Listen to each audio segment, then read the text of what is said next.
Ustazah, urusan dunia nih, rezeki ini yang paling jadi pikiran saya Ustazah. Emang bisa ya Ustazah kita ngandelin Nabi Muhammad? Bisa banget teman-teman sekalian, bisa banget.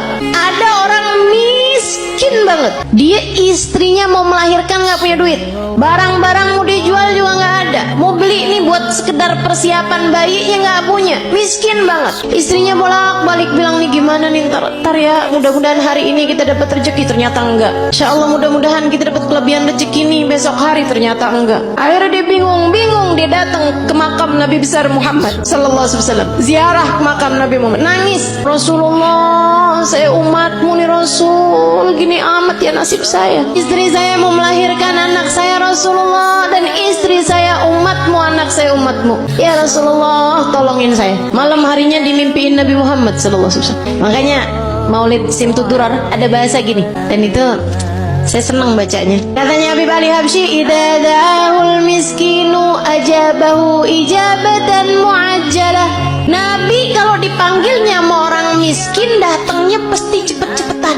Nabi itu dari masa hidupnya Nabi Muhammad. Kalau ada orang kaya ngawinin, Nabi datang juga, tapi nggak selalu paling awal. Tapi kalau orang miskin ngawinin, Nabi datang duluan sebelum yang lain-lain. Enak banget ya. Sampai sekarang juga Nabi tuh kayak gitu. Jadi Bu, kalau kamu ngerasa ya ampun rezeki sulit banget di dunia, tenang. Nabi kalau dipanggil sama orang miskin datangnya cepat. Maka deketin Nabi Muhammad terus. Tuh kayak si laki-laki tadi itu yang istrinya mau melahirkan. Ya Rasulullah, ya Rasulullah. Malam harinya ngimpiin Nabi Muhammad. Kata Nabi Muhammad gile, Pak, pergi ke khalifah, bilang sama dia Nabi kirim salam, sampaikan padanya buat ngasih sama kamu uang, anggaplah ya 100 dinar. Bilang sama dia, kata Nabi Muhammad, sholawat kamu yang tadi malam itu pas 10.000. Udah tuh. Habis itu dia kebangun, aduh bingung juga nih, seneng ngimpi Nabi, seneng dikasih isyarah, tapi kan caranya kan gak normal nih, gak wajar.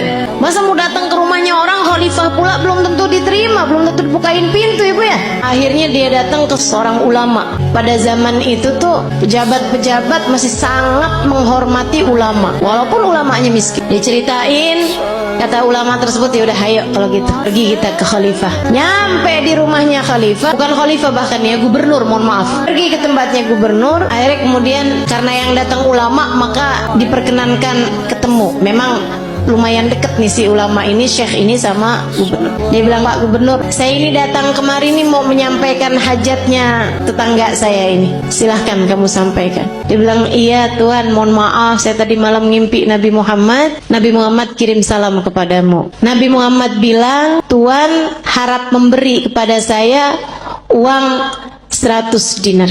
Udah mulai curiga, oh dia datang nih mau minta duit nih. Nabi Muhammad bilang, katanya sholawat Tuhan yang tadi malam sudah sampai 10.000 sholawat. Langsung gubernur tersebut berdiri, kemudian dia ambil uangnya, dia kasihin 100 dinar.